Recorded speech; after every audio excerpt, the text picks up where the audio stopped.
And it says that Nimshachta, you were, it's like addressing him.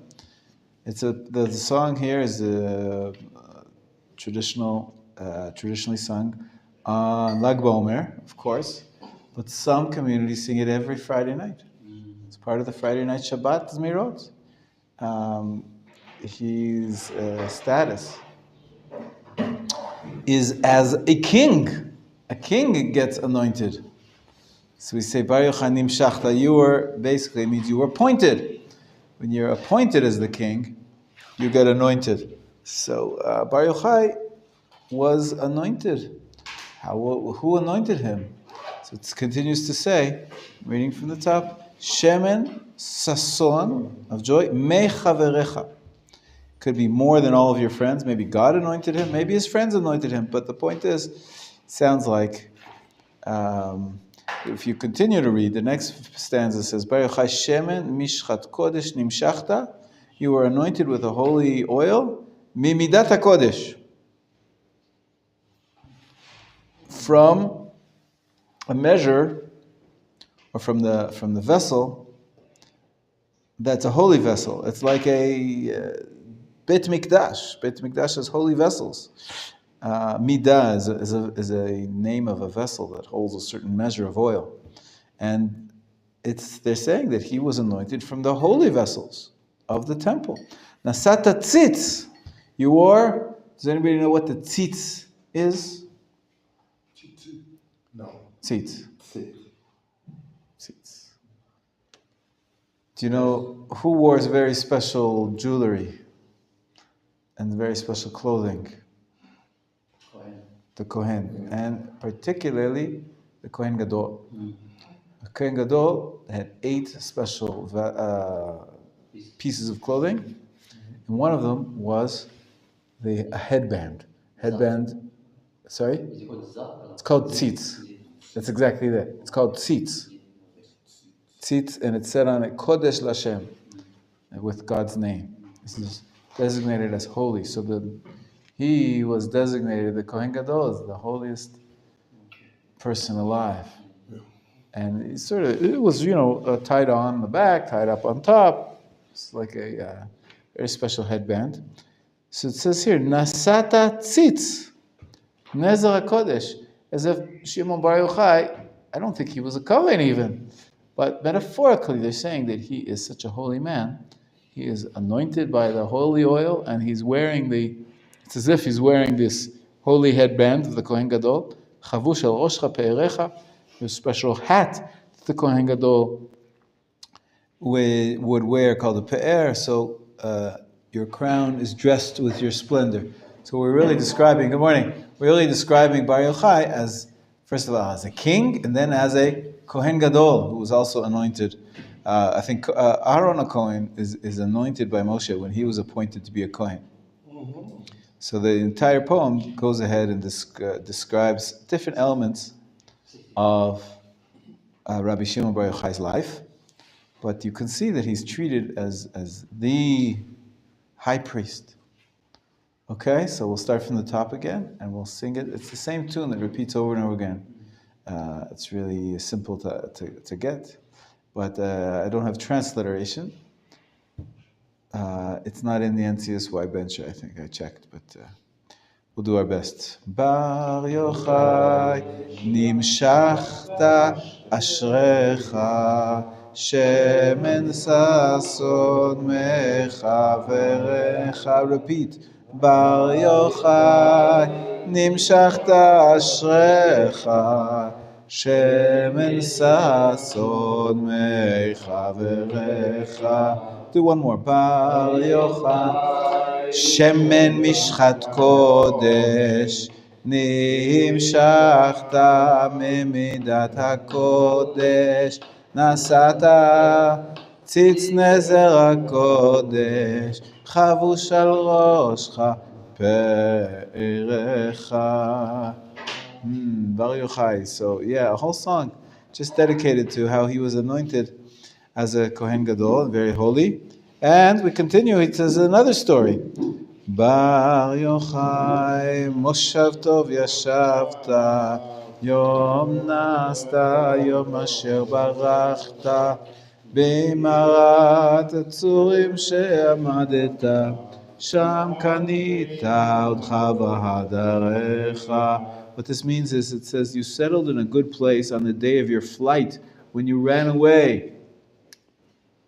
The story is told in the Talmud that Rabbi Shimon Bar Yochai had to run away from the Romans, or afraid of more rebellion after the Bar Kokhba period, and the Jews were still not happy with the Roman Empire, and so he had to run away when they were told that he said negative things against the Roman Empire. To a cave of rocks, there you stood, and there you gained your glory and honor. The tradition tells us that he stayed in that cave for how many years? 13 years. 13 years. And what was he doing there? How did he gain his glory and honor there? Tradition doesn't say exactly, but he says that he and his son escaped to this cave, and they studied Torah there all day long. You can imagine the mystical secrets of the Zohar and the Kabbalah, which are attributed to Rabbi Shimon Bar Yochai. Part of that's what he was reaching, very high spiritual heights in those 13 years in the cave. So I very like the fourth complete, really like this. Which one? When they say, yeah, you came to the parties and climbed To the apple orchard, climbed up to gather sweet spices, the secrets of the Torah among the buds and the flowers. Let us make man was said for your sake. Wow, you're such a holy person that it's worthwhile all of the creation of man from the very beginning for you. Wow.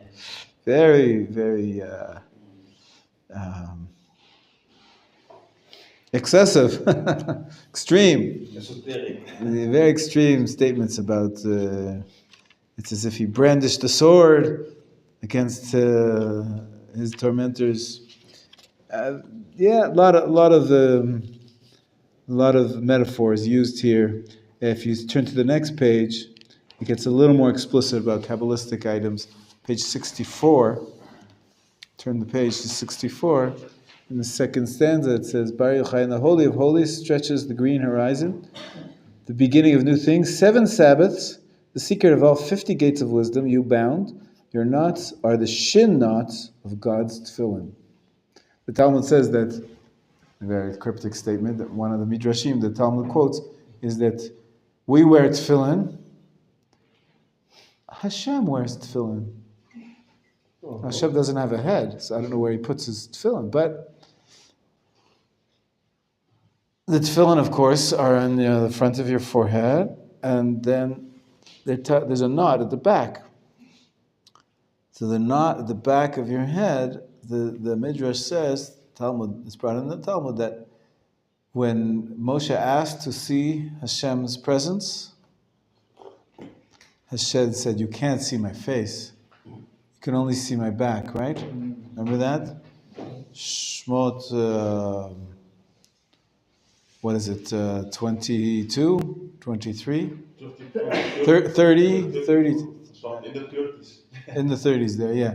So Hashem says, you can see, I'm going to pass by, I'll put you in a little rock, very similar to Moshe Rabbeinu, right? It's sort of like in a cave, right? A cave of rocks.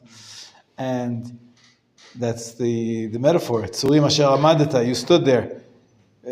Right? So Moshe was in the rock, and in the cleft of the rock, which is a cave. And Hashem's going to pass by, and it says that you'll be able to see my back and not my front. And the Talmud says, you know what Moshe got to see? This greatest revelation, private revelation of God. To Moshe, he saw the knot of the tefillin on the back of Hashem's head. Very interesting. So, whatever that means, it means some level of revelation. It's a type of revelation. The back, of course, is, you can't see maybe the future, but you can see in retrospect, understand how God, what is the tefillin? You're tying godliness onto your head. So it's Hashem connecting to this world. The next path also Of course, this one mentioned the 50 gates of wisdom. This is a tradition. We're counting the Omer, counting up to 7 weeks of 7 days, 49 days. The 50th day. So the tradition tells us it's not only that there's 50 days between Pesach and Shavuot. There's also 50 levels of spirituality. Tradition, we mentioned it before, that in Egypt, God had to take us out early. Kadosh Baruch Hu chishev et haketz. How long were the Jewish people supposed to be in Egypt? 400 years. 400 years, yeah. That's what God said to Abraham in the covenant of the pieces, right? Supposed to be there 400 years. So, but in the end, according to our sages, they were there for only 210. 210. That leaves over is, what's missing? 190. This is the gematria of Ketz. We said in the Haggadah that HaKadosh Baruch Hu calculated the Ketz and calculated that he had to take the Jewish people out 190 years early. Why did he take them out 190 years early? Because the sages say the Jewish people had been so tortured and so engrossed in the Egyptian culture that they were on the 49th level of impurity. Apparently there's levels of impurity, and the Jewish people were on the lowest.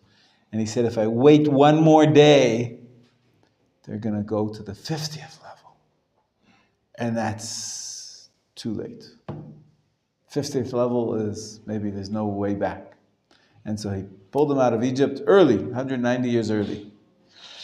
So we see this concept that there's a metaphor of 50, of some kind of a ladder, some kind of a gradation system of 49 levels. And then he took them out of Egypt, and then we start climbing up 49 days between Pesach and Shavuot. We count for 49 days till we get receiving the Torah. So maybe not only are there negative 49 levels of impurity, maybe there's 49 levels of purity. And then the Talmud says that so many of our greatest rabbis and teachers and prophets wanted to reach Hashem, like we just described. Moshe asked, "Let me see your face." And they say that what they were trying to reach was that 50th. There's a tradition that there are 50 gates of wisdom. And Moshe, there's different midrashim. Some say even Moshe couldn't reach the 50th gates of wisdom. Some things we just can't understand. Some people say he did. Moshe was the only one that was given privilege. But there's different midrashim. Also Shlomo HaMelech, King Solomon, the wisest of all men, he asked for wisdom when he became king. And God granted him greater wisdom than anybody. So the Talmud explains that we're talking about he wanted to reach the 50th gates of wisdom. So there's levels of revelation. And so that's what he mentions here, that Bar Yochai, 7 Sabbaths, the secrets of all 50 gates of wisdom you found. Sod Chamishim, you were able to see the knot of God's tefillin, which is connected to the highest level of revelation. Then we continue. Rabbi Yochai, you saw the Yud of ancient wisdom. Yud Chochma Ketuma. Yud, of course, is the gematria of 10. 10. You might have heard that the Kabbalah speaks about 10 Sefirot. With its innermost honor, the ancient wisdom is divided up into 10. The Yud of its innermost honor, the 32 paths of creation. Of course, this all stems from one of the earliest Kabbalistic works, known as Sefer Yetzirah, the book of creation. Very cryptic, very hard to understand. But it speaks about that there are 32, when God created the world, He created 32 paths. What are 32 paths? How many letters are there in the alphabet? 22. And then there's 10 Sfirot. 10 plus 22 is 32 paths. So we know that Hashem created the universe with letters, the letters of the alphabet. That's the formation of the world through the formation of the letters and their various combinations. And then the 10 Sfirot. So that's why we get this concept of 32 paths of creation. Again, this is just hints to Kabbalistic wisdom.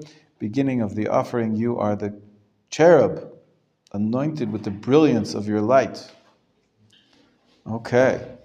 Bar Yochai is being extolled here as the highest. And the bottom line is, we have the same word that we had at the beginning. Bar Yochai, the last paragraph, Ashrei Yoladecha. Happy is the one who gave birth to you. What does the first line say? Go back to the previous page. Teaching you one more word, and then we're going to go back to our regular scheduled programming.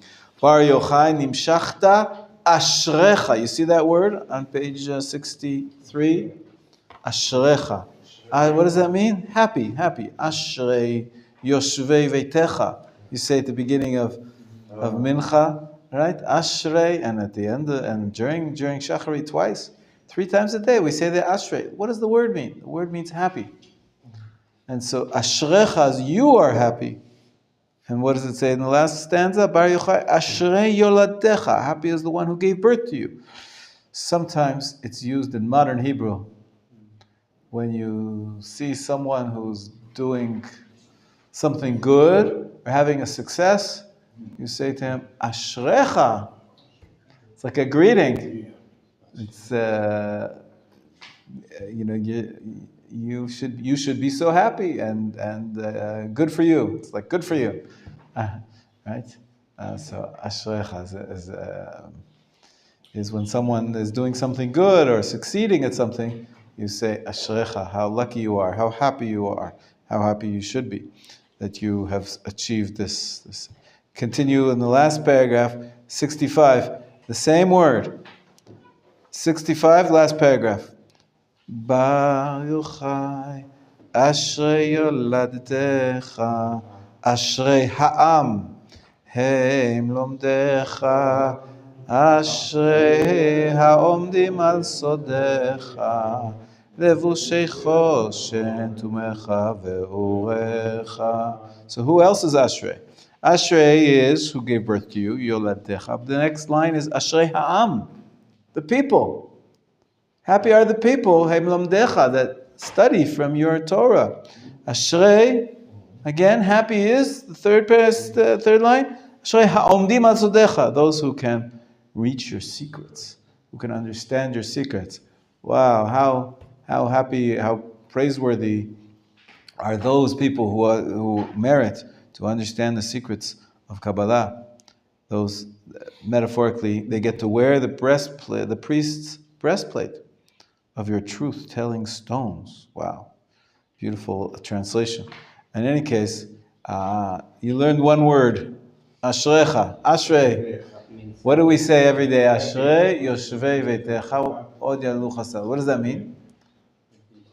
Happy is those who, yoshevet, those who sit, veitecha, those who dwell in your house. Happy are those who dwell in your house.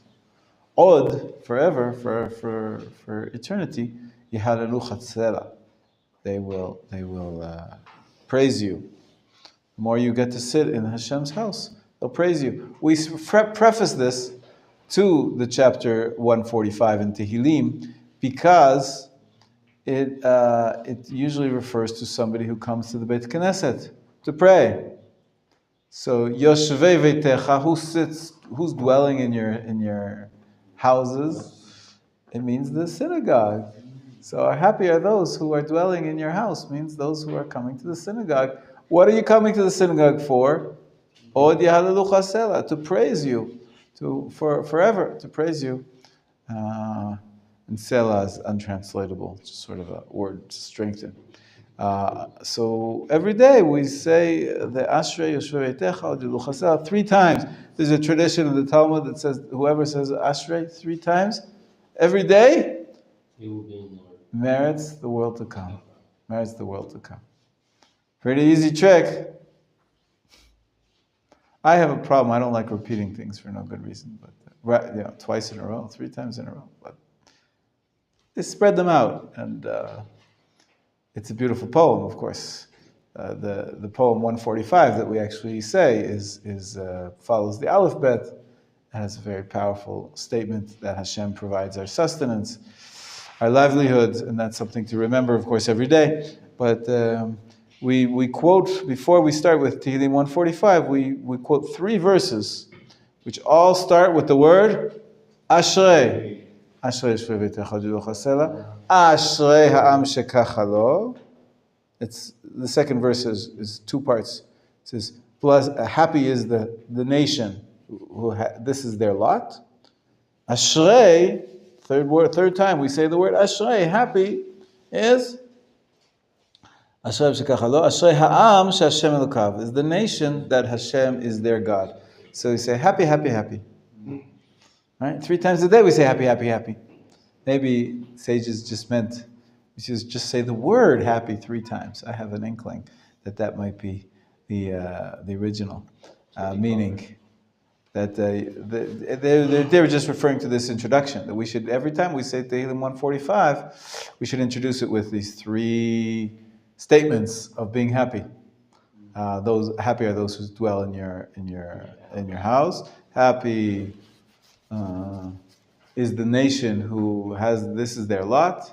Happy is the nation that you are Hashem, their God. So you learn the word Ashrei, and Ashrecha is you are happy. Somebody tells you that they're going to the Kotel, and you're a little jealous. Wow, you get to go to the Kotel? Ashrecha. You should be so happy.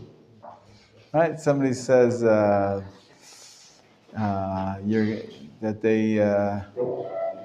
they got a new car. Wow, Ashrecha. Happy are you? You should be happy. As I started sharing in their joy, you tell them to be happy. It's a little bit of a strange expression, but Ashrecha. Ashrecha. Okay, so that's the song. Bar Yochai Nimshachta, from the top, 63. Nimshachta Ashrecha. Happy are you, Bar Yochai. You should be so happy because you were anointed. Shemen, oil, sason, of joy. Mechaverecha, more than all of your friends. Bar Yochai Nimshachta Ashrecha. Shemen, sason, mechaverecha. All right, Yafeh. So we learned a little bit about Rabbi Shimon Bar Yochai in honor of Lag BaOmer. And we also learned about the Ashrei Yashvei V'techa. And the Hebrew word, Ashrei. Osher. There's 2 Hebrew words. Don't get confused. The word that we're saying now is with an aleph, right? Ashrei. So there's a word called Osher, which means happiness.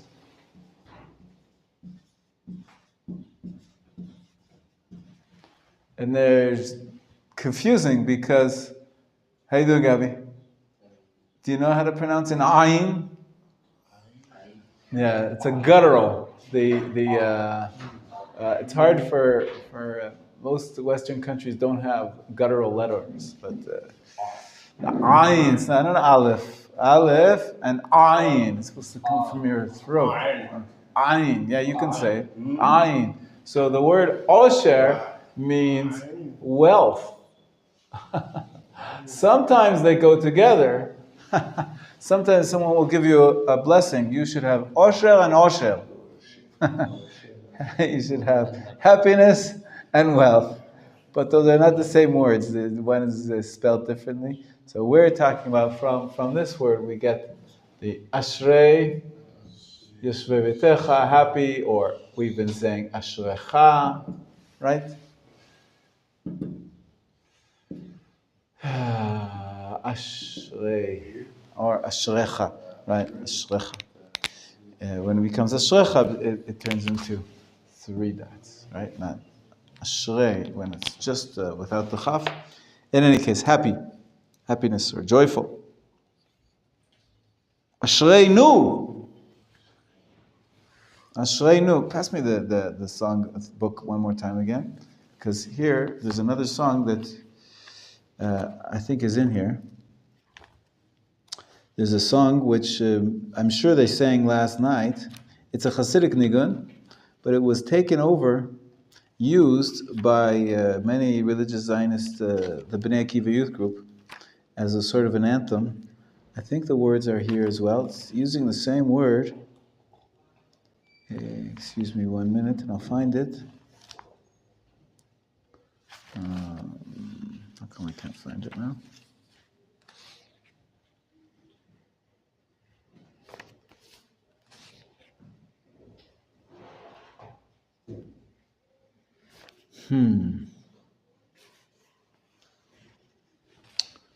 Why is it not here when I want it to be?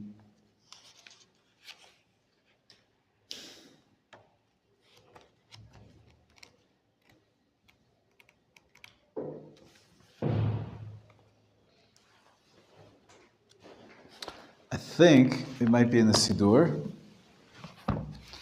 If you can give everybody a Siddur, please. Yes, it's part of the daily.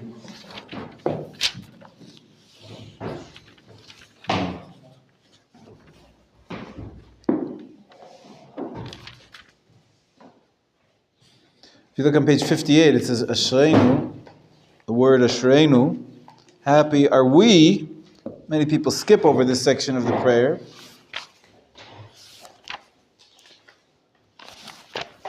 58. The last line. It says and 59. It says Ashreinu matov chalkeinu. Happy are we. Right? It's like Ashrecha is happy are you. Ashreinu is happy are we. Who early and late, evening and morning, we say twice a day, Shema. So we see that word is part of our prayers in the Korbanot section. But the actual words that I'm looking for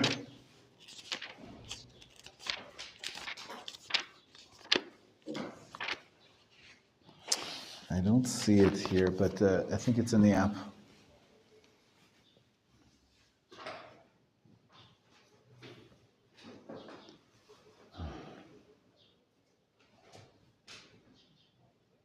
It's in the app and popular songs.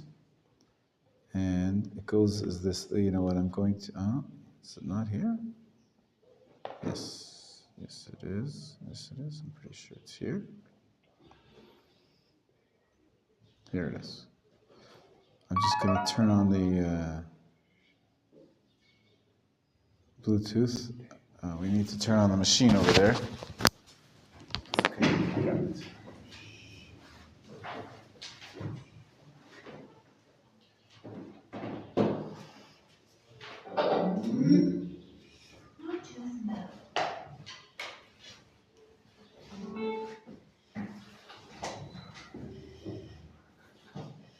Ready?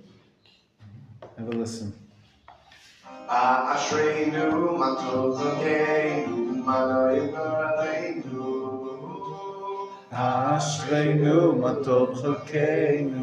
It's number 17 in the popular songs. No, most of it's la la la.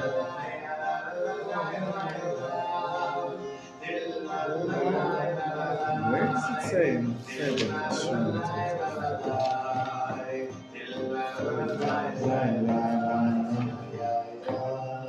Okay, it's a nice little tune, but the words start with the word Ashreinu, matov chalkeinu.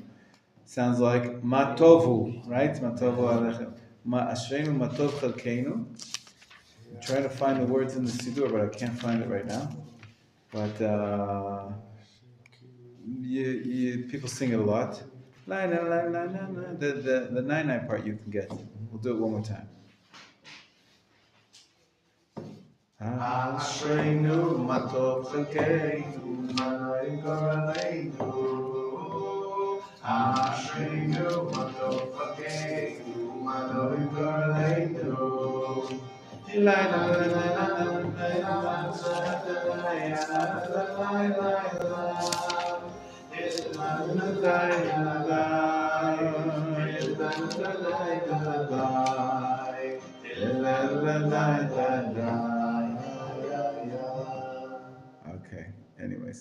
Sorry, I can't find the text. I thought it was in one of these, but it's there in the NCSY Adventure app, and you can find it there. And there it has the words as well. It has the words. So next time. So that will be our learning for today about Lag BaOmer. Well, let's move on. Let's continue. We're still feeling the special atmosphere of the day. But we can't ignore that Shavuot is coming. Today is 33, so we have just over 2 weeks. Just over 2 weeks, 15 days left until we get to 49, 50. So we have to press on. Be ready. You don't want to do anything wrong on the festival. We talked about what we should be doing on the festival in chapter 2. Now we're on chapter 3. We talked about the beginning. We said melacha is forbidden. And we're up to section 2. So the melacha is forbidden both on Shabbat and Yom Tov. But the Shabbat and the Yom Tov have a little bit of a different nature. In Shabbat, we ascend to a very high level of faith, and Hashem provides for all of us. We're fully focused on absorbing the bounty that Hashem gives us. And, we're going to start on page 59. In contrast, we said yesterday that on Yom Tov, it is more this worldly. And it gives expression to our role in repairing the world. So there are some activities that we're allowed to do. Which activities? That's what we're going to learn now on page 59, number 2. Just chapter 3, section 2. On Shabbat, one may not do any melacha, right? You ready to read? Yeah. Perfect. On Shabbat, one may not do any melacha, as the verse explicitly states, but the 7th day is a Shabbat for Hashem Yahweh. You shall not do any melacha, Shemot. In contrast, on Yom Tov, one may do melacha involving same-day food preparation. It shall be a sacred occasion for you. No melacha at all shall be done on them. Only what every person is to eat, that alone may be prepared for you. Similarly, we read, it shall be a sacred occasion for you, you shall not do any melacha of labor. Vayikra. We see that it is only melacha of labor, melachet avodah, that one may not do, while he may do melacha that he performs daily in his home, in preparing his food. Therefore, on Yom Tov, one may knead dough and bake bread and cake. He may cook meat, fish, fruit, vegetables, and all other food. Animals and birds needed for the day's meals may be slaughtered. When cooking and baking, the flame or temperature may be adjusted upward or downward as necessary, and food for a meal may be carried from one rishon to another. However, one may not reap standing grain, harvest grapes, thresh sheaves, winnow grain, to separate out rocks and chaff, mill flour, hunt animals, fowl, or fish, or press grapes into wine or olives into oil. All of these melachot are deemed melechet avodah and are forbidden in Yom Tov. The indication that a particular melacha is melechet avodah is that it is generally done by hired workers who prepared large quantities of produce to last a long time or for commercial purposes. In contrast, permitted melachot are generally performed at home for that day's needs. It must be stressed that this rule, that one may not do melachet avodah on Yom Tov, applies even if it is easy, and even if it is for immediate Yom Tov needs. For example, it is forbidden to pick even a few fruits from a tree in one's garden for a Yom Tov meal. Similarly, it is forbidden to catch fish from a private pond, even for that day's meal. Nevertheless, the Rishonim disagree as to the severity of the prohibition. Some say that if these melachot are performed for Yom Tov needs, they are not prohibited by Torah law. Rather, the sages prohibited them because they are likely to drag out, to the point that one may end up spending the entire day working, rendering his Yom Tov indistinguishable from a weekday. He will enjoy neither Torah study nor festive meals. Additionally, since these melachot usually are performed for long-term needs, it is possible that if they would be permitted for immediate Yom Tov needs, people would make the mistake of engaging in them for a long-term need as well. Thus, transgressing a Torah prohibition, says the Rosh Hashanah. Others maintain that such melachot are always prohibited by Torah law, as the Torah permits only melachot that are primarily intended to provide for that day, while it prohibits melachot that are primarily intended to provide for the long term. Rashi, Ramban, and Zmanim. This opinion is also applied by Beit. In brief, 7 malakot are permitted on Yom Tov when done as part of food preparation. 1. Kneading, hash. 2. Cooking and baking, ofeh. 3. Slaughtering, shochet. 4. Skinning, mafshi. 5. Carrying, hatsoah. 6. Lighting fire, mavir. And 7. Extinguishing of fire, mechabe. The license to light and extinguish a flame was limited by rabbinical. Other melachot are permitted if done in the way they are normally done at home, and forbidden if they are done in the way they are normally done for commercial purposes or long-term needs. 1. Tochen, grinding. Borer, separating. And mehamer, gathering. There are other food-related melachot that are forbidden outright on Yom Tov. 1. Reaping. 2. Threshing, which also includes mefaret and shochet. Juicing, winnowing, and trapping. Still, some rabbinic prohibitions established to safeguard these melachot are sometimes permitted for ochel nefesh. Okay, so how many prohibitions are there on Shabbat? How many categories of work? 39, right? 39 categories of work. Tal, lamed tet. The same amount of lashes that are given to somebody in biblical punishment. 40 minus 1. Fascinating. 39. And all those types of work essentially are prohibited on Yom Tov as well. But there are a few exceptions. The ones which have to do with food preparation are allowed. That's the first list of 7 that you have on page 61. Okay, you see the list? Yeah? Kneading, you got to bake your bread. Baking, you got to bake your bread. Number 3, slaughtering, well, you have to eat.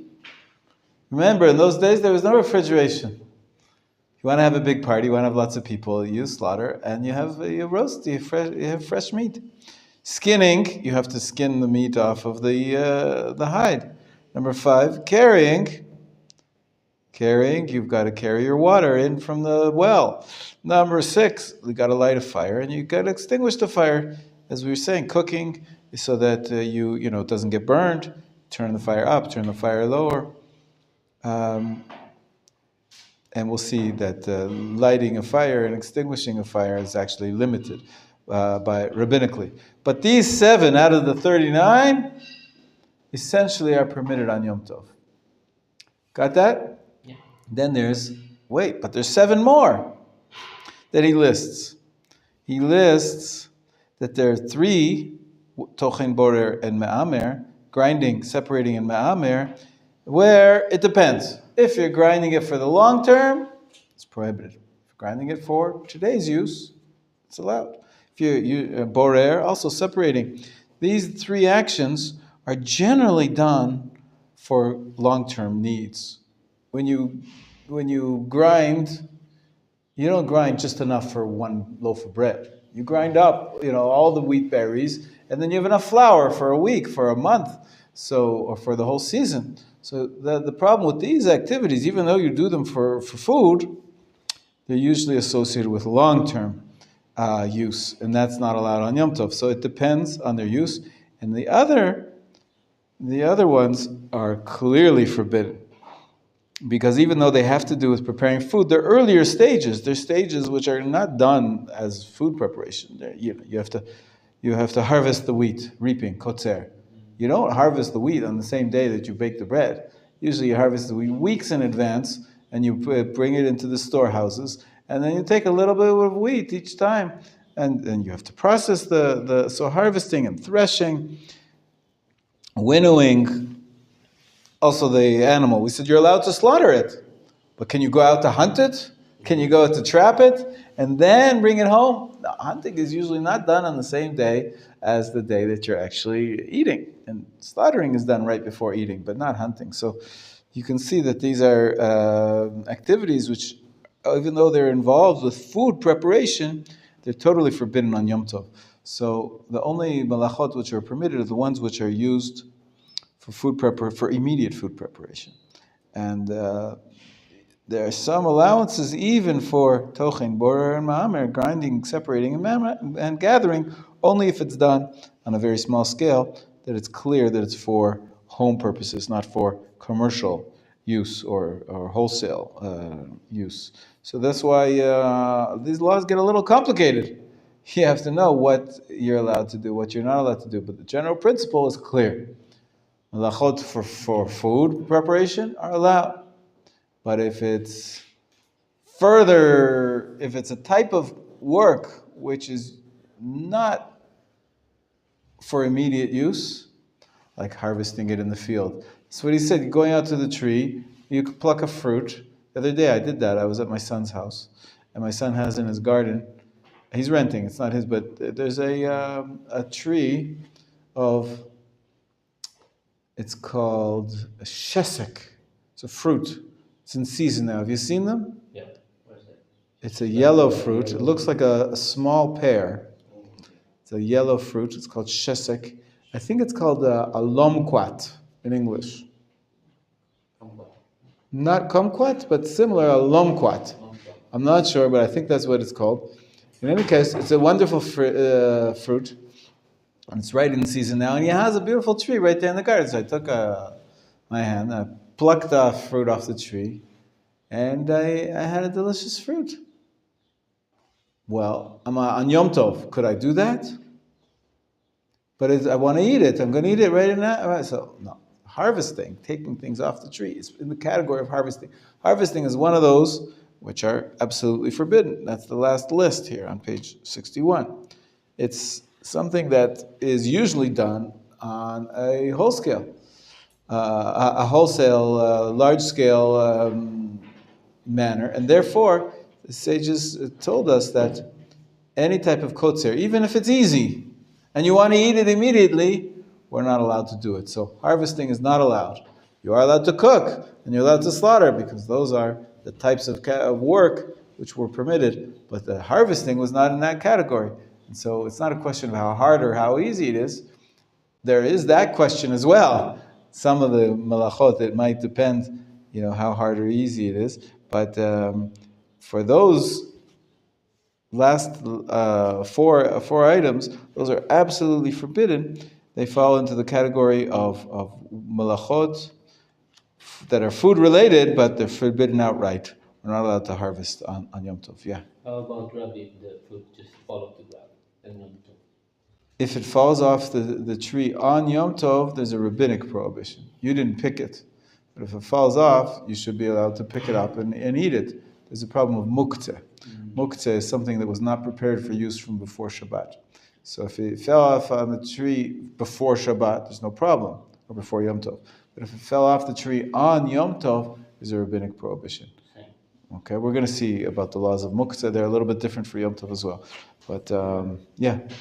Why? I mean, juicing lemon juice is not allowed also Yom Tov? Well, yeah, that's the problem. That it's part of. It's considered to be a subcategory of threshing. Threshing is you take the kernel of wheat off of its stalk, right? So you're separating off the good part, the fruit from where it grows. And so any type of activity which separates the fruit from where it grows, like the lemon juice out of the lemon, it's a subcategory of threshing. Now, if threshing is considered to be a whole-scale type of malacha, so then it gets categorically prohibited. So we'll see that perhaps there's a little bit of an allowance regarding squeezing lemon onto your food, but in general, the squeezing, the juicing, is part of. It falls under the rubric of the category called threshing, which is forbidden. Yeah. Borer is we have it above, separating, where he says it depends. There's some types of borer which may be allowed, but in general it's true. That's the problem. The tochen, borer, and me'amer, those three in the middle paragraph, they are usually done wholesale. They're usually done on a commercial level. We don't just separate out, one handful of grain from the rocks. You take care of the entire produce at once, and so that's why it's tricky. But kotzer and ma'ameh, those are melachot which are usually done in the field or on the threshing floor. They're not done at home. It's not part of food preparation at home. There's a different location for them. There's a different timing for them, and therefore they're more removed from food preparation. So we have to be careful not to do anything that falls under that category. Okay? All right. Now, this is a little more advanced stuff. But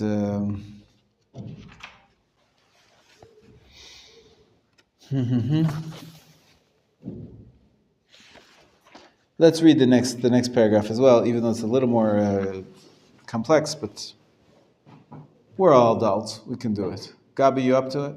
You ready? You ready for number 3? Go for it. There's a basic principle that applies to all melachot that are permitted for food preparation on Yom Tov.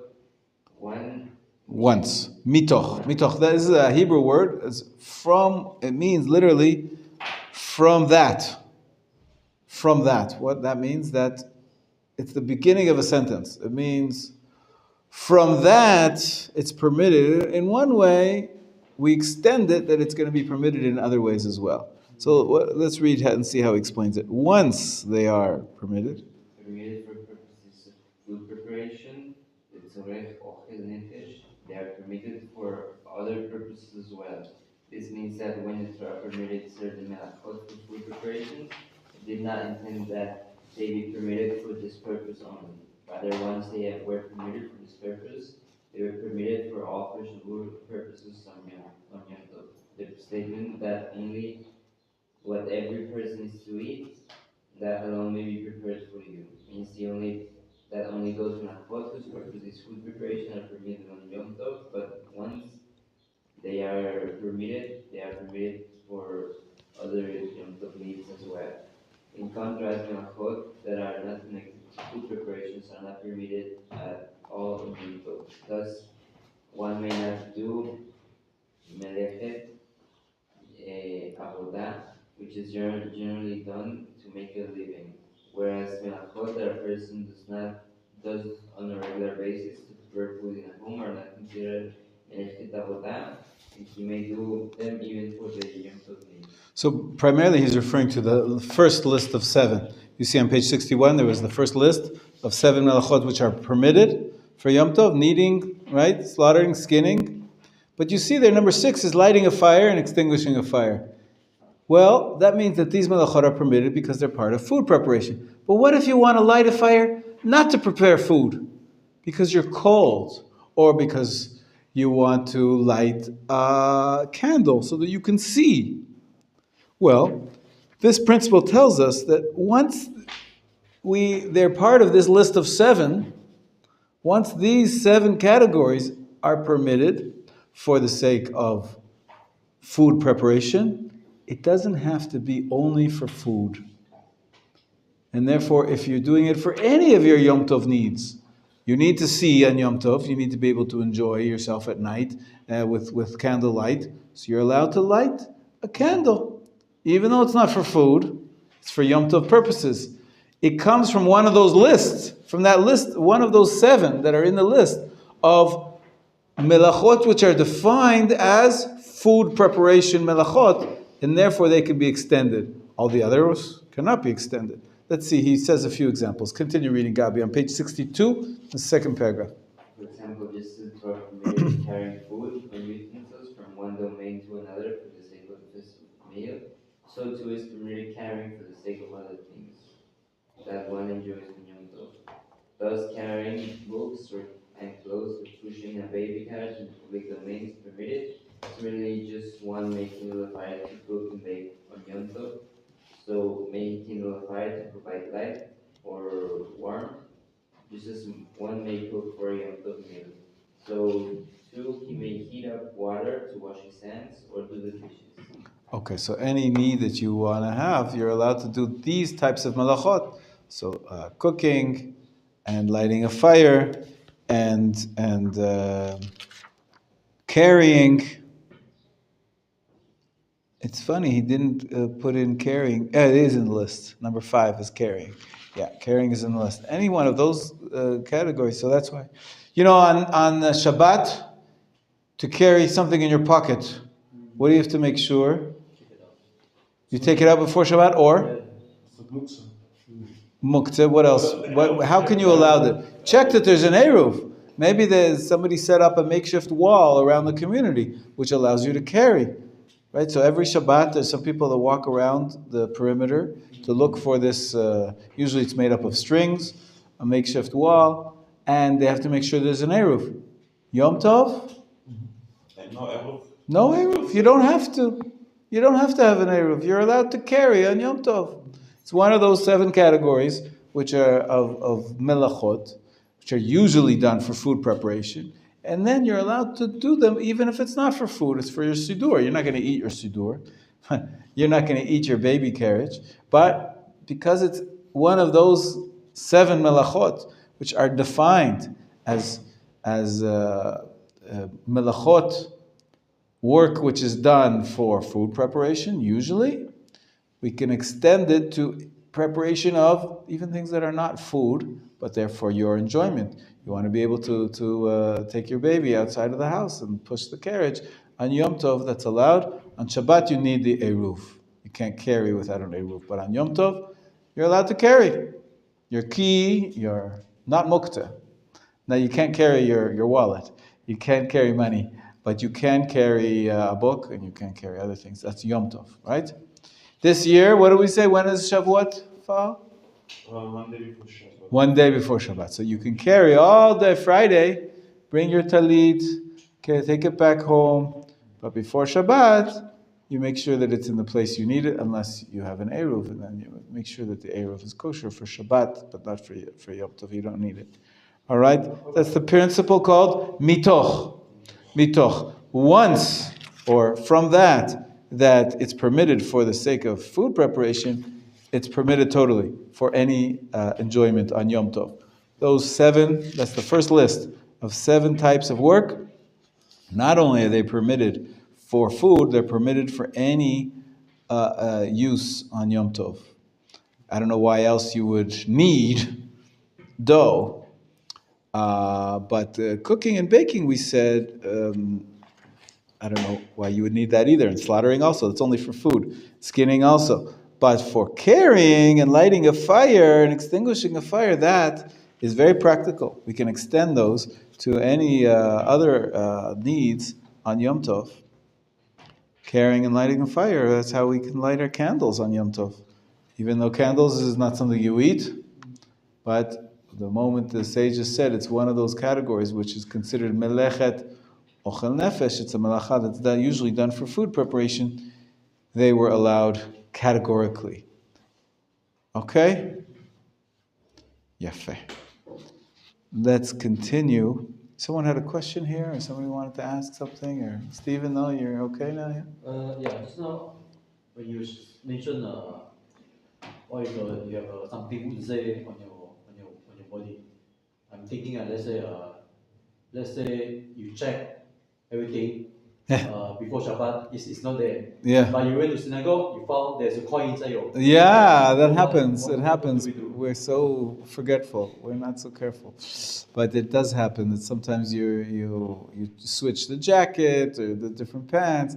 You don't realize that in the pants there was something mukta, like a coin or like a pen or something. So what do you do? So you're not allowed to carry it. So it's a little more complicated. There are different rules, depends on what type of pocket it is, how exactly you're carrying it. But the simple answer is that you try to shake it out without touching it, without handling it. You try to shake it out. You can go over to the corner, you can go over to the side. If you let it fall out of your pocket into a bush, so nobody else will take it. And then you go back Motzei Shabbat and retrieve it. because you don't want to lose your 10 shekels or whatever. It's a lot of money. So you taking it out of their pocket with your hand is a problem. You can't really take it out with your hand. You're not allowed to handle it. It's muktzah. So you sort of have to sort of move your clothing without touching the coin, so that it falls out, and then you can kick it. You can kick muktzah. You can kick it into the corner, so that hope that nobody sees it until Motzei Shabbat, and then go back and retrieve it. But yeah, usually, if possible, you shake it out because you don't want to be carrying it if it's muktzah. Yeah. Yeah. Okay. Yeah. About if the money is unrealizable, it's like a paper, and it's even you shake it, it's not moving. I hear that you can touch it like in an unusual way. How is it possible? Yeah, you can use it. As I said, it's a little more. There's some more details about how to handle muktzah. There's different ways of handling muktzah. I don't think we're going to get into the details of muktzah now. There is another chapter coming up later about muktzah on Yom Tov. I saw it here the other day, but let's leave that for a little bit. Okay. Okay. Next section, you have to be clear, is that whatever was permitted for Yom Tov, it's only for the sake of Yom Tov. Once I'm cooking pasta, you can't say, well, okay, I have 3 kids at home, so I need 1 bag of pasta, 500 milliliters or something. So you boil up a pot of water, and you cook up the pasta so the kids can have their pasta. Perfectly permitted. But if you say, well, once I'm already cooking up the pasta, they're going to want on Sunday and on the next day and the next day they're going to want some pasta. I have a refrigerator, so I'll put in 2 packages of pasta and we'll cook them up together. And kids love the pasta. They eat a lot of pasta. So you're cooking on Yom Tov for after Yom Tov. For long term. That's not allowed. That's not allowed. You're only allowed to cook what's needed on Yom Tov and so on. Let's continue. Skip the next section. There's section 5. Some of you might have be aware of this. You might not. There is a law that you're allowed to cook on Yom Tov for Jews and for members of your household and for Jews, but not for non-Jews. What if you have non-Jews that are in your family or in your neighborhood? So you're not allowed to invite them over on Yom Tov because you're going to be cooking for them on Yom Tov. As I said, I think I told you before, I usually don't cook on Yom Tov. I prepare everything ahead of time. And so I can have non-Jews. There's no problem. I'm not cooking for them. There's no problem having the non-Jews as guests. The problem is cooking for them. And then if you look at the top of page 65, a very interesting paragraph that Rabbi Melamed adds. And he says, if one wishes to invite a non-Jew who is interested in conversion to Judaism, he may do so, on condition that it is explained to the potential convert that it is forbidden to cook for a non-Jew on Yom Tov. In this way, there's no concern that the host will cook an additional dish for him, though he may increase the quantity of existing dishes on his behalf. That's some more complicated, fancy halachic footwork. Okay? Many times there's non-Jews attendants. Right? My mother has a worker from the Philippines. She's 85. Baruch Hashem. We don't know what we're going to do. In a few weeks, she's traveling to visit her family. It's so hard.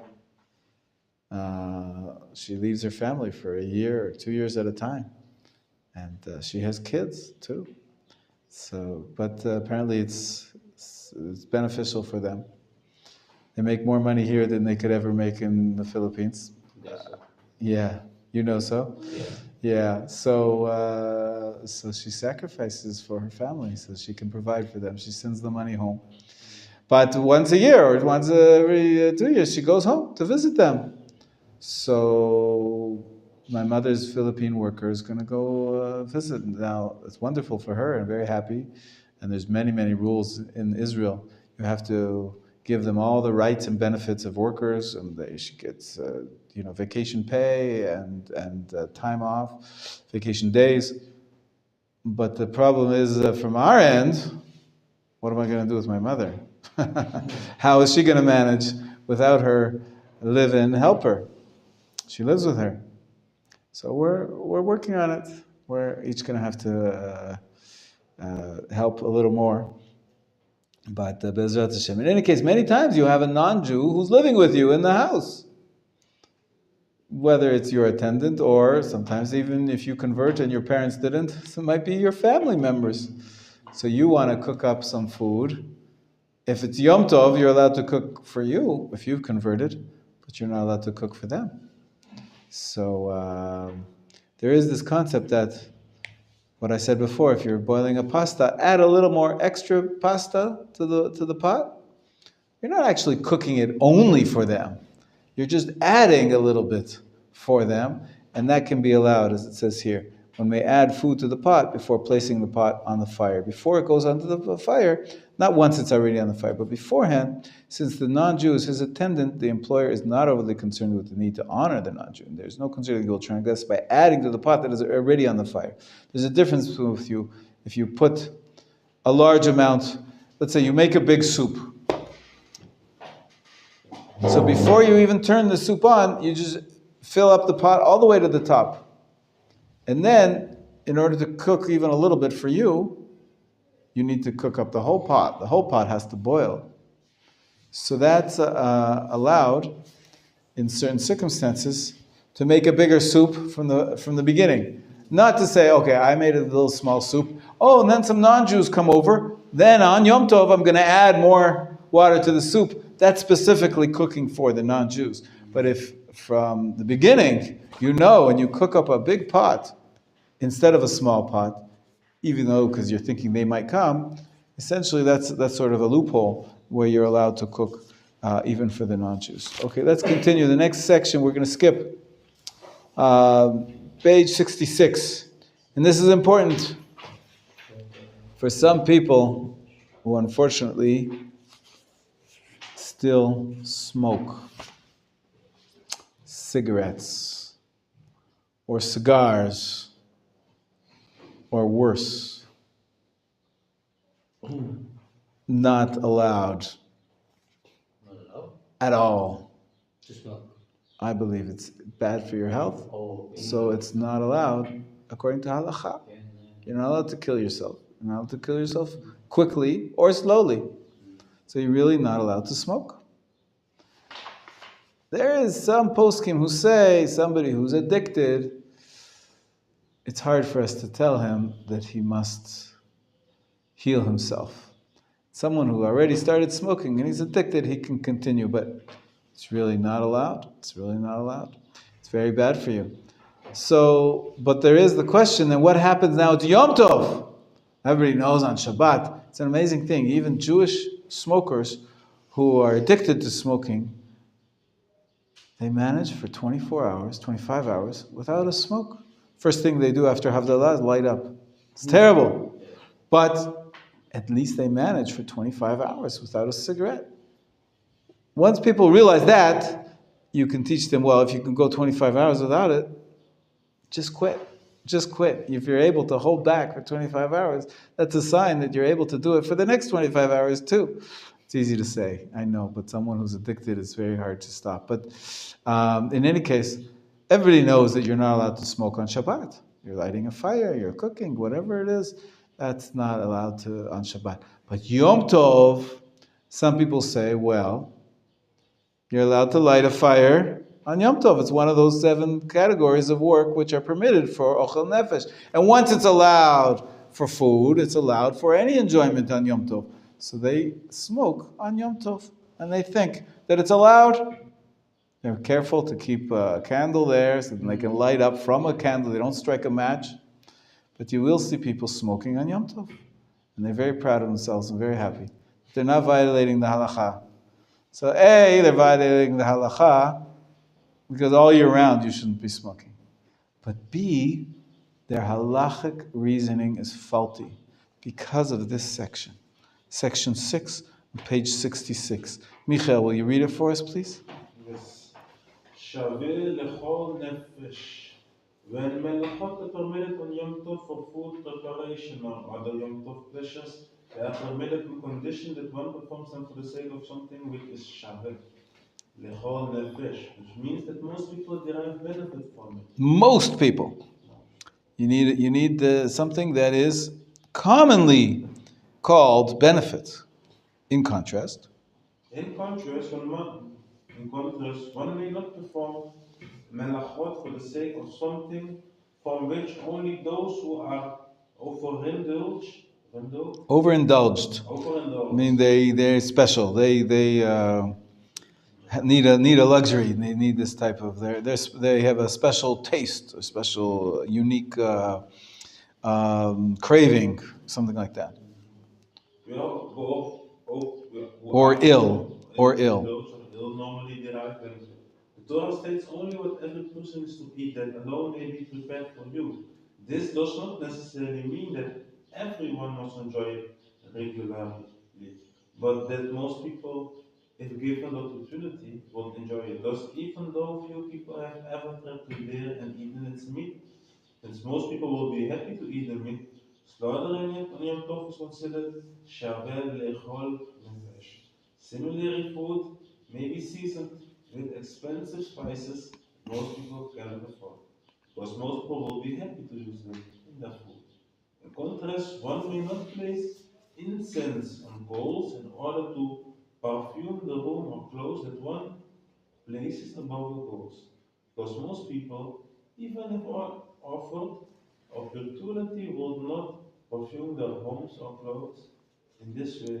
Therefore, one who does so violates the Torah prohibitions of Mavir and Mechaver. So, smoking, would you say that's something that most people would be happy to do if they were given the opportunity? Nowadays, I don't think that's true anymore, right? Most people don't smoke. And they don't like to smoke, even if they're given the opportunity, because they know that it's bad for them. Some people, it's just disgusting. But for whatever reason, most people do not smoke, do not enjoy smoking. And therefore, even those who do the rest of the year round, and they think, Yom Tov, I can do it for the sake of any pleasure on Yom Tov. I think it's wrong. Their halachic reasoning is wrong. It may be considered a melacha, lighting a fire is a melacha, but it's not a melechet that is shaveh lechol nefesh. It's not something which is commonly enjoyed, meaning by the majority of people.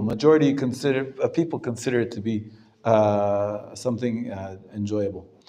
It's not, and therefore, just like you're not allowed to smoke on Shabbat, even if you smoke during the week, which is not allowed anyways. But let's say you're a smoker for whatever reason, and you stop yourself on Shabbat, I believe you must stop yourself on Yom Tov too.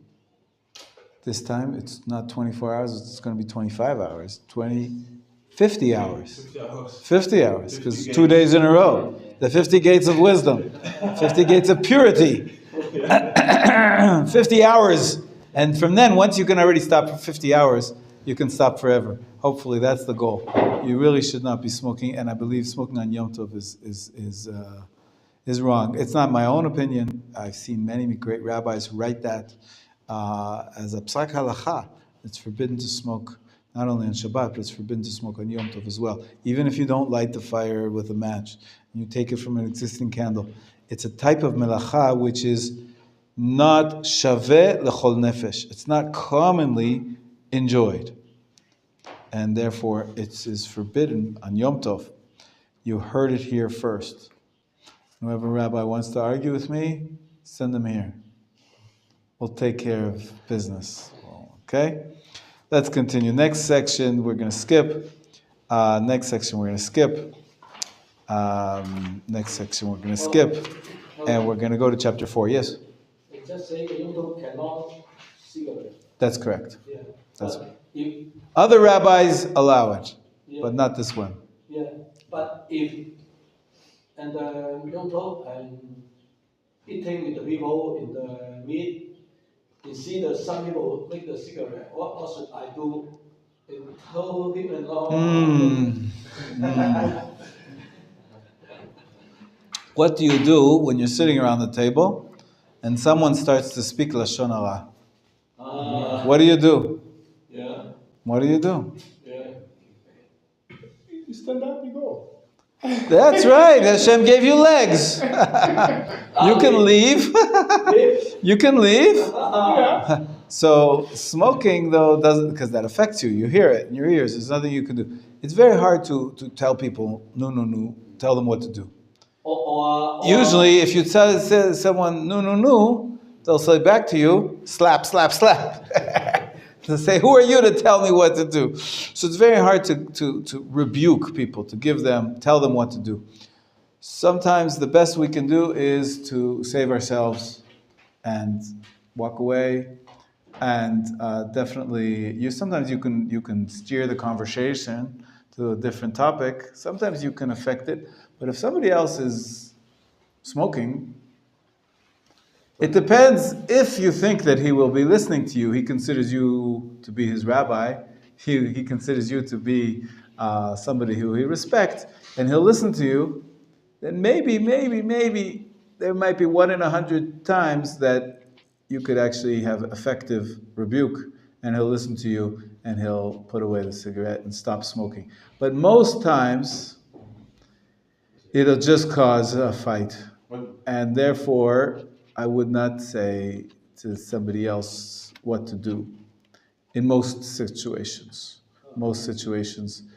You can't tell everybody what to do. You see people driving in the streets. You're going to say, hey, Shabbat! I don't think that's going to work. Throw stones. Yeah. Stones is worse because stones are muktzeh.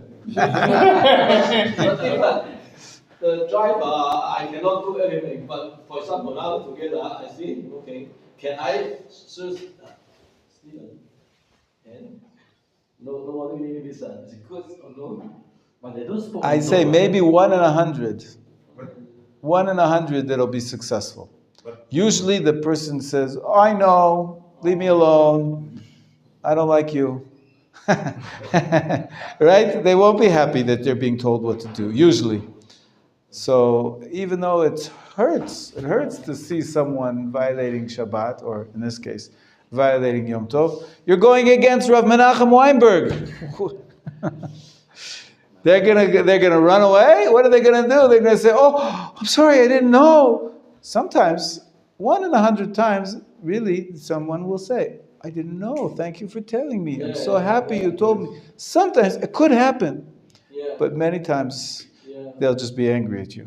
And they say, you're not the rabbi. What do you know? Maybe they'll even say to you, you're just a beginner. How can you be telling me what to do? I've been practicing Judaism 30 years. Right? There's so many reasons that they can say to you, don't tell me what to do. So I think you have to be very careful. Only in very certain special circumstances. He's your friend. He knows you for many years. He respects you. He thinks you have more knowledge than you do. And he'd be happy to learn. There are circumstances where you can help people by educating them. If it's your children, of course. But if it's someone that you just see most times, 9 times out of 10, it's not a good idea to tell them what to do. But it's also, but I think it's also complex, right? If you go tell someone not to smoke on Yom Tov instead of on smoke on Shabbat, because I don't think that everybody knows this, that it's not allowed to smoke on Yom Tov. That's So correct. like, on Shabbat, maybe someone can say yes, I know it's not good, but everybody knows on Shabbat. That's right. Maybe gonna be like, what are you talking about? Right. Who's this Rafan? Exactly. I can show you many sources and many great rabbis, much greater than me, who have written and publicly advertised that the halakha has changed. Maybe one day, maybe 50 years ago, everybody smoked. Right? You'd go to a restaurant, everybody was smoking. You sit in the cafe, everybody's smoking. Still like that in some places around the world, but in most places it's not like that. So the halakha changed. It's no longer shaveh l'chol nefesh. It's no longer commonly enjoyed. And therefore, I think many poskim have written it's forbidden. But you're right. Some rabbis still allow it. And so that's another reason why, rebuking someone is going to be hard. He's going to say, oh, that's your rabbi, but my rabbi says it's allowed. Or they're going to say like, hey, you're right, there you go.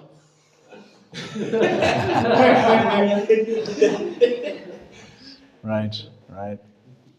Yeah, some people... But still sometimes it's good to say, even if the person don't listen, it's still in his mind. And maybe one time, you say again, I think be like, hey. Maybe some people it'll have a good impact, and along the line maybe he'll remember and he'll feel bad. But some, though, it could be inside a bad impact. Yeah.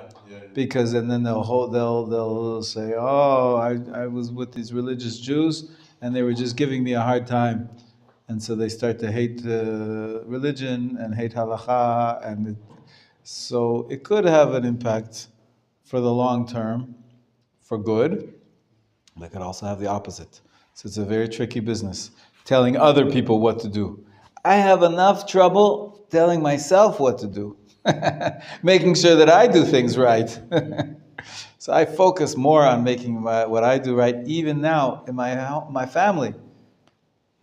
When my kids were young, of course I told them lots of halacha, and I said this is what we do, and this is what's allowed, what's not allowed. But once they became adults, my children are older now, I can't tell them as much anymore. They know. If they make their choices, and they choose to do practice this way and that way, I don't want to ruin the relationship by telling them, do this, don't do this, don't do this. They'll say, bye. They'll say, I don't want to see you anymore if you're always going to be beating me up. Right? So there's a time and place. It's a very tricky business, giving other people rebuke. Okay? All right, chapter 4. Melachot pertaining to food. We mentioned that there are some that are in the middle, some that you can do it in some ways and not in other ways. It's quite detailed. These halachot, and we'll do some of them, but not all of them.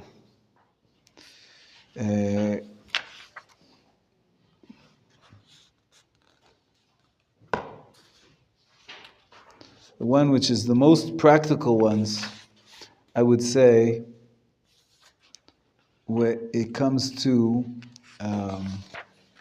borer, on page 78. Borer on page 78 is a topic which comes up a lot, and there are two types of borer, it says. Okay, Hananel, can you read for us, please? Page 78. You've been so quiet today. Why? Because you're just a sweet boy, or because you're Did you wake up all night? No. Did you dance last night? Yeah. How long? Till the end. Till the end. Wow, you did a lot of dancing, huh?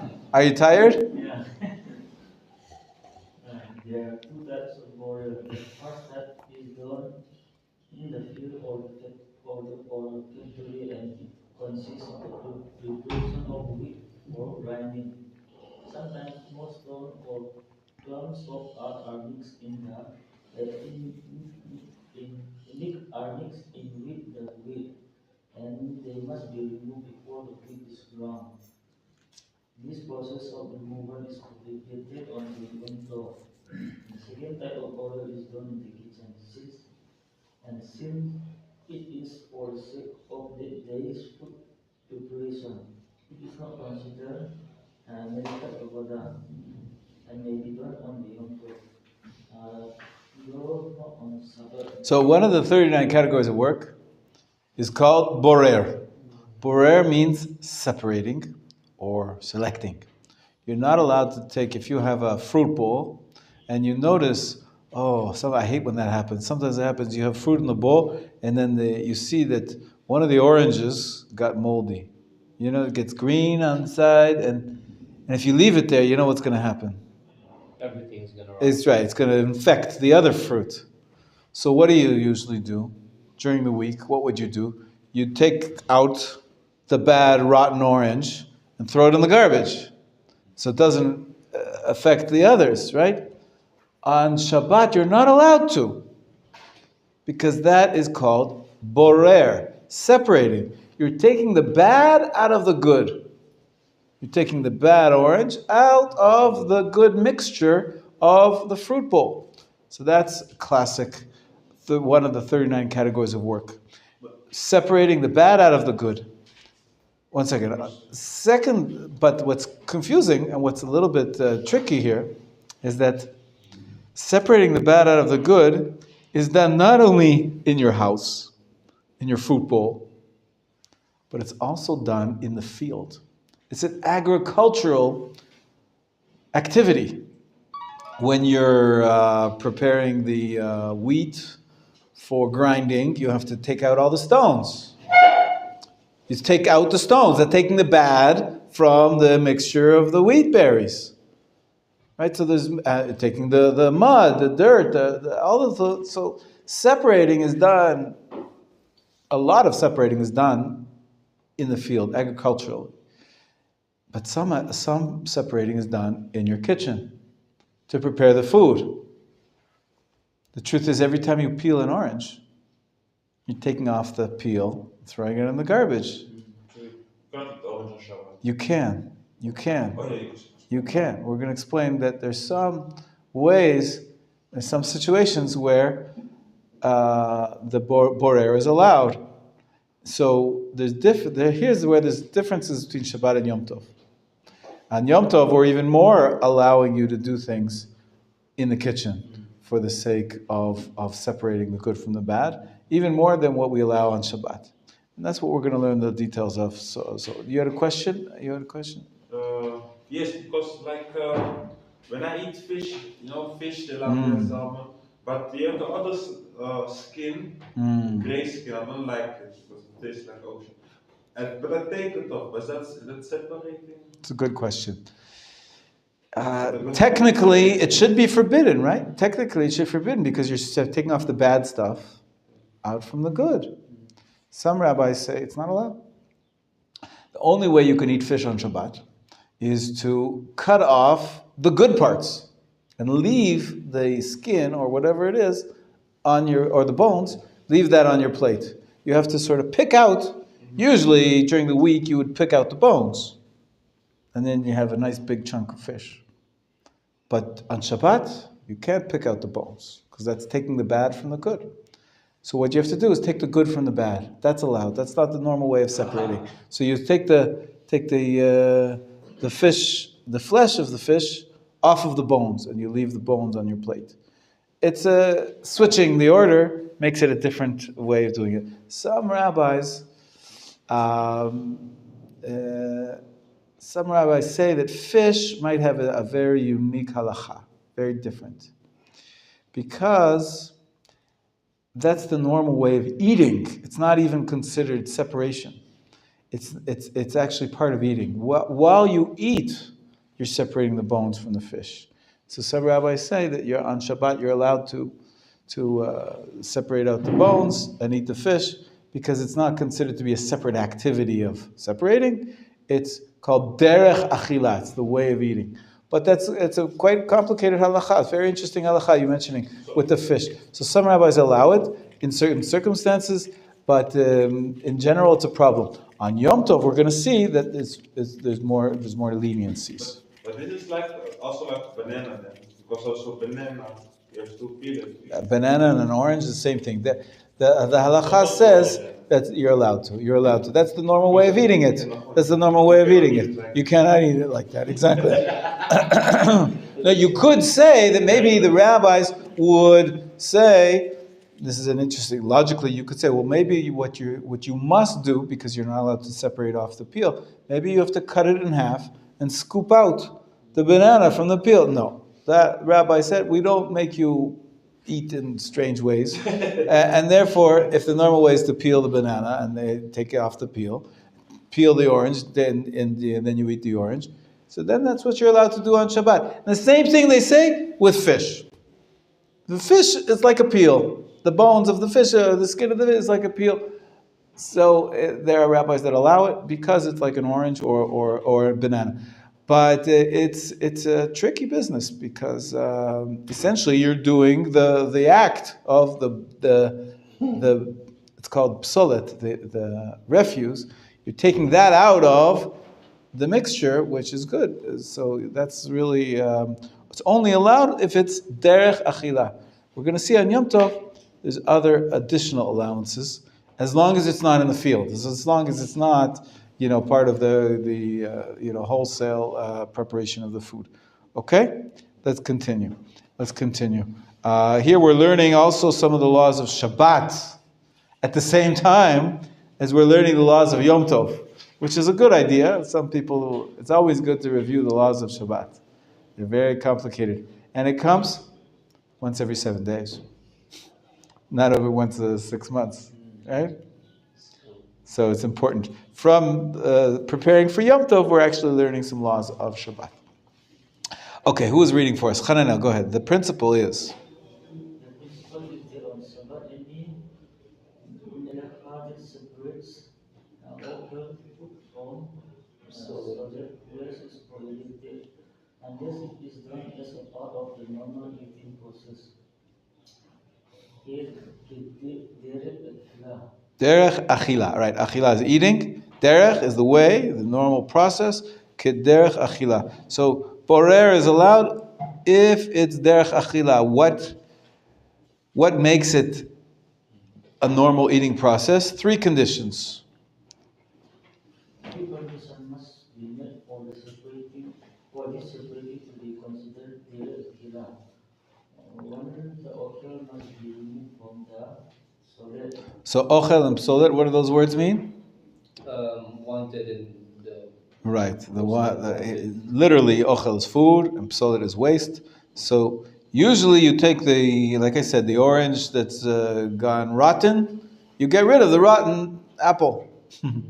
The apple is, right, one rotten apple ruins the entire bushel. So you remove the rotten apple. That's psolet, the waste from the ochel. You switch the order, then that's more part of eating. So the ochel has to be removed from the psolet. The things that you want, like I was telling you, take the flesh away from the bones, that's taking the ochel from the psolet. Go ahead, that's number 1. The removal must just before the consumption. This is the timing.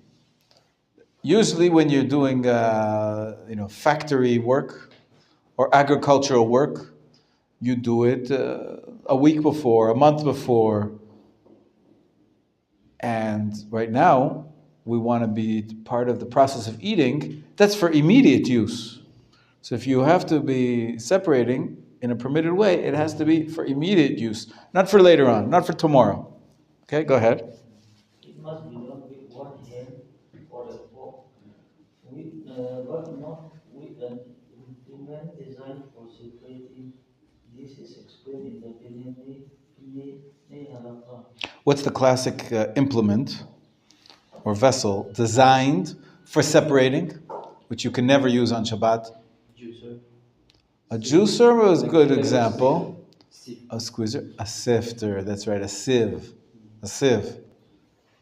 You know, it has little holes. It's like a net. You pour things in and then separates them. A sifter. Yeah, usually there's a handle. A strainer. You know what I mean? A strainer. Sieve is strainer. Sieve. Sometimes you use it in coffee, right? It's a problem doing that on Shabbat. We don't do that because it's a special vessel that's designed for separating. Right? You separate out, so you can't use that on Shabbat. And those are the 3 conditions. If you want to do some sort of separating on Shabbat, you can't use a vessel that's designed for it, no sifter or sieve. And you cannot do it ahead of time, like for the next day, like for 10 hours later. It has to be done immediately before eating. And you have to switch the order. Instead of taking the bad out of the good, you have to take the good out of the bad. The Hebrew way to remember that is 3 words. Ochel. No, the 3 words for these 3 conditions is, it's ochel, in other words, you separate out the food, not the psolet. Ochel. Biyad, meaning you have to use your hand, not a sifter. And miyad. Miyad means immediately. Ochel bayad umiyad. It's a cute way to remember the 3 conditions for making, separating derech achila. Okay, but in contrast, now, once we've learned a little bit, very quickly, the laws of Shabbat, of Borer, what do we have to do on Yom Tov? Continue, Hananel, to the next page. In contrast, on Yom Tov it is only the Menachem of the fields or to there is prohibited, whereas Borer to prepare food or same-day consumption is permitted. Some example of Borer that is permitted on Yom Tov, but forbidden on Shabbat are if on Yom Tov one is eating a salad containing little piece of onion that he does not want. He may remove the onion bits and eat the rest of the salad. On Sabbath this would be prohibited because one is not allowed then to remove solid from oil. Similarly, on Yom Tov, one may remove a lemon seed that fell into a salad or a fly that landed in his drink. Rice may be checked for bugs on Yom Tov. If one has a mixture of walnuts and almonds, you may remove the almond or the meal at which will take place a few hours later. Similarly, nuts may be sold a few hours in advance of a meal. In contrast, this action would be prohibited on Sabbath. Permissibility of removing water from solid is limited to case in which the food will be eaten immediately. okay, so we learned a little bit about the laws of Shabbat. If you have a food, let's say you served a dish that has lots of rice in it, and the cook thought it would be really nice if you put into the rice some nuts. Sometimes you put walnuts, let's say, whole walnuts, and you're on a diet. You don't want to eat the walnuts. So you take some rice onto your bowl, and during the weekday, what would you do? You'd pick out the walnuts and put them on the side. So then eat the rest of the rice. On Shabbat, you can't do that. That'd be separating out what you don't want, the psolet, from the ochel, the rice. What do you have to do on Shabbat? You have to eat the rice and let the walnuts stay in the bowl. Eat everything else, but you don't have to eat the walnuts if you don't want to, but you can't separate them out. On Yom Tov, you're allowed to. As long as it's not industrial type of separating, you're allowed to. Yom Tov, you can take out the walnuts like you want to. Or another example, but I think you get the idea, right? We don't need to give more examples. Yeah, you have a question? Yeah. I want to ask regarding watermelon. Can we take out the seed? That's a good question. It's a good question. Also that, it's so similar to the question of the fish bones, right? It's part of the way you eat it. Some people say, regarding the fish and the watermelon, what you have to do is you have to put the piece of fish in your mouth and take the bones out of your mouth. Then it's clearly part of the process of eating. Same thing with the watermelon. Take a bite, and if you have a pit, then you spit out the pits. But other rabbis say, as long as it's still considered the normal way of eating, to separate it right immediately before you eat it, before you put it in your mouth. So there is a debate about this. There's room to be lenient, to do it on your plate as you're eating the fish or as you're eating the watermelon. If you normally take out the seeds as part before you put the piece in your mouth, then you're allowed to do that as well. It's derech achila. It's the way of eating, not derech breira or derech melacha. Yes, Israel. Yeah, because say like the food just for supper, but sometimes not finish all the food. Okay. Always can keep the after supper for weekday. Sure, yeah. You're allowed to keep leftovers for after Shabbat. Some people say it's even lovely that on Sunday or Monday you take something out of the fridge and you say, I get a little taste of Shabbat. It reminds you of Shabbat. But of course you're allowed to keep leftovers and eat them. Apropos 8 ways of eating. Mm. 8 ways of eating is dependent with the culture. That's right. That's why it's so complicated here, because there are cultural differences in how we eat. What's considered normal to pick apart your food? Some people use their hands to eat in some cultures, right? Yes. What's the 3 again? Ochel, beyad, umiyad. Ochel. I'll write them on the board. Everybody can. Ashreinu. What does Ashreinu mean? Be happy. Happy are we. Ashreinu. Happy are we that we're so lucky to be learning Torah. All right, Gabi. So, borer means separating. And what are the 3 conditions for permitted separating? 3 conditions. Number 1, permitting is, number 1, we said ochel. Ochel means that we take out the desired part, not the not desired part. In other words, if you have the fruit bowl and you see that one of the apples is bad, you can't take out the apple. You could take out all the other fruit. Take out the ochel. Second, number 2, there's other conditions before we continue. Ochel beyad means you're using your hand, and it doesn't actually mean your hand. You can use a fork. What it means is with no sifter. That's the simplest way to write it. No specially designed separating tool. There are other tools other than sifters, but the most common thing designed for separating, that people use for separating, is a sifter or a sieve. So biyad, ochel, biyad, and number 3 is miyad. Miyad is a Hebrew word which means for immediate use. Immediate can mean as you're eating. It could also mean, preparing for the upcoming meal, which is going to be in half an hour or an hour. That's fine as well, but just not for later in the day. So these are the 3 rules of that allows you to have selecting, because it's so different than the agricultural melacha, the type of work which is done in the field.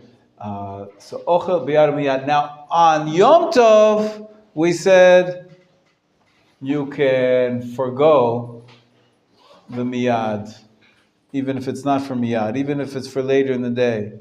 And you can forgo even the condition of ochel. You can take out the bad. So it's much more lenient on Yom Tov. You don't have to be careful about ochel and miyad. About the second, about using a strainer, that's also can be allowed in the kitchen if you want to strain. He says here in the last paragraph, one who has wine mixed with lees may use a kitchen strainer to separate them. Okay, so all these 3 conditions regarding Yom Tov are allowed as long as it's part of your preparing the food. Gabi, what did you want to ask? You can also take out with the undesirable with a bit of the food, right? No. What do you mean? You only have to take out the desirable part of the food. Yeah, but on Yom Tov, you're talking about. No, on Shabbat. Shabbat, no. We learned that you can take out some of the undesirable with the desirable. With the desirable, that's a trick. He says here, for example, if you have a fly in your soup, some people are so disgusted they throw away the soup. But some people are not so crazy, not so careful, and they say, well, I'll just take out the fly. But to take out the fly by itself, it's prohibited. So what do? Use a spoon, take out some of the soup. No, not with your mouth. I wouldn't do that. Take out some of the soup, which is the desirable, together with the undesirable, and therefore you're not doing only the psolet. And so that trick works. That's a good trick, Gabi. Okay, we'll stop here for today, but we'll continue with Hashem.